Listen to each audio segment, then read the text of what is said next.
think the reinvention of the fashion show continues, whether it's houses like Prada that made their shows much smaller and more personal, or Gucci putting us in little small operating theatres as the models walked around with severed heads. How wonderful that the designers are really looking at the shows in different ways and thinking how they can be used as expressions, whether it's for the customers or for the press, in new and thrilling ways. Well, I was so happy to see Milan has really embraced diversity on the runway. I want to particularly mention MISSONI, which had an unbelievably diverse cast of young people from all over the world that looked joyous and fun, as was Paul Andrews' cast at Ferragamo, a great debut. And I think the shows that used girls that were very young or very anonymous were less successful.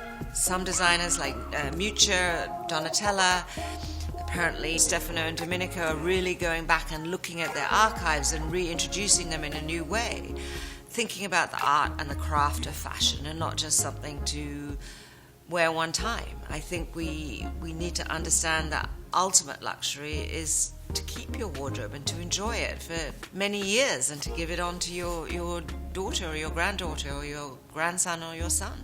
The enormous bag, weighting down the poor models as they walk around, that was one very big theme that we saw everywhere, certainly very strongly here in Milan.